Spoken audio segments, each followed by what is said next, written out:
Bonjour chers auditeurs de l'ODJ Média, notre chroniqueur invité, Aziz Boussetta, partage sa réflexion et se pose des questions au sujet du tremblement de terre du Maroc dans un article qu'il a intitulé « Questions sur un séisme » qu'on écoutera ensemble dans ce podcast. Notre chroniqueur invité entame sa présentation du sujet en disant « Dans quelques jours, cela fera un mois que la terre a vigoureusement tremblé dans la région d'Al-Haouz. Une puissance de 7 sur l'échelle de Richter et à l'arrivée, près de 3000 morts, 6000 blessés et des dizaines de milliers de sans-abri. Reconstruire est une urgence, mais savoir ce qui s'est passé, pourquoi cela s'est-il passé et comment corriger les erreurs est une priorité. » Monsieur Aziz Boussetta ouvre la voie à sa réflexion en disant que « Nous savions, mais avec et après le séisme nous savons mieux, car nous avons vu et entendu.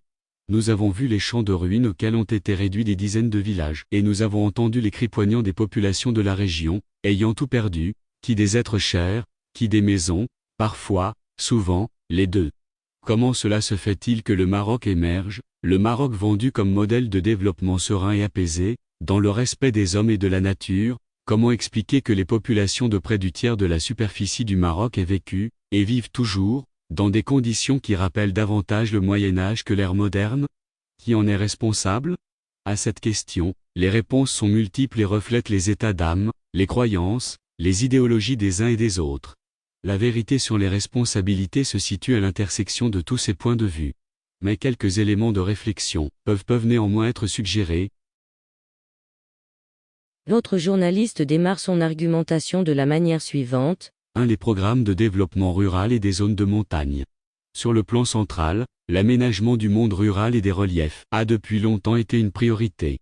Plusieurs plans ont été lancés et des commissions ont été mises en place, au sigle quasi ésotérique, SNDORSM pour Stratégie nationale de développement de l'espace rural et des zones de montagne, PRDTS pour Programme de réduction des disparités territoriales et sociales en milieu rural, CIPDORSM, pour Commission interministérielle permanente de développement de l'espace rural et des zones montagneuses, et FDRZM ou Fonds de développement rural et des zones de montagne pour financer le tout.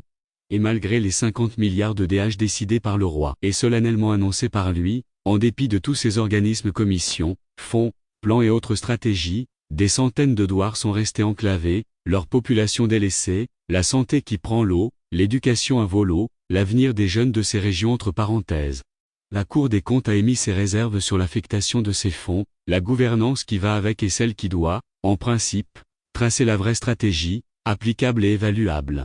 Des dizaines de sous-ordonnateurs qui travaillent, forcément, de façon désordonnée, et un manque de suivi, de contrôle et d'évaluation. Le CESA, lui aussi, épinglé le fonctionnement du FDRZM, les projets et programmes du développement réalisés ont été souvent conçus, sans une vision intégrée ni des approches adaptées aux particularités de ces zones. À l'arrivée, des dizaines de milliards engloutis par une gouvernance approximative.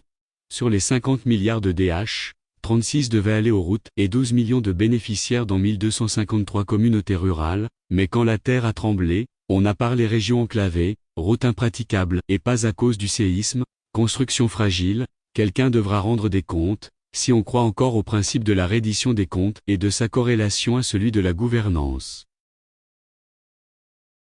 L'auteur approfondit sa réflexion de la manière suivante. 2. Représentativité des populations.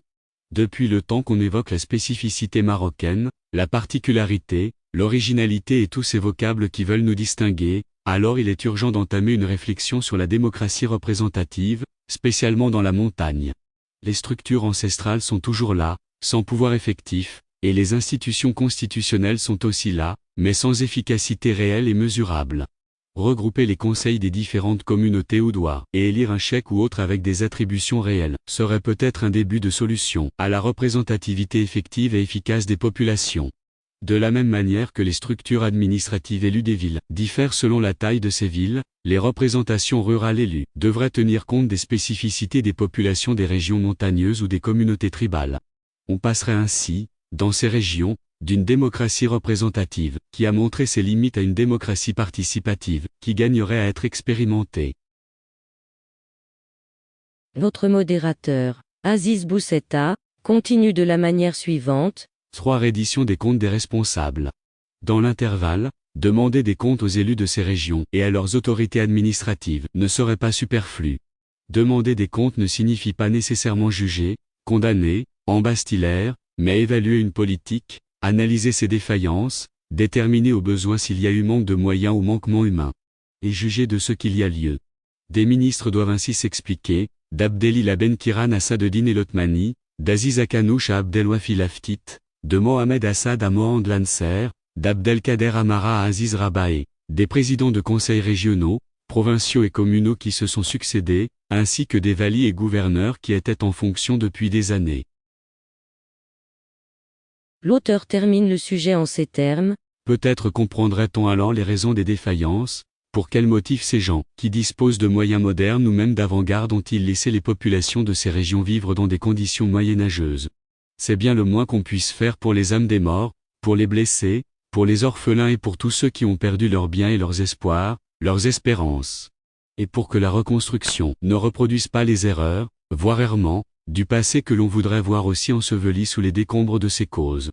Rédigé par Aziz Boussetta. Merci d'avoir écouté ce podcast de l'ODJ Média, le bouquet de supports numériques, portail, magazine mensuel connecté, web radio et web TV. N'oubliez pas de télécharger notre application l'ODJ mobile sur Play Store et de vous abonner à notre chaîne YouTube l'ODJ TV. Alors, on se dit au prochain podcast de nos chroniqueurs invités, et à très bientôt.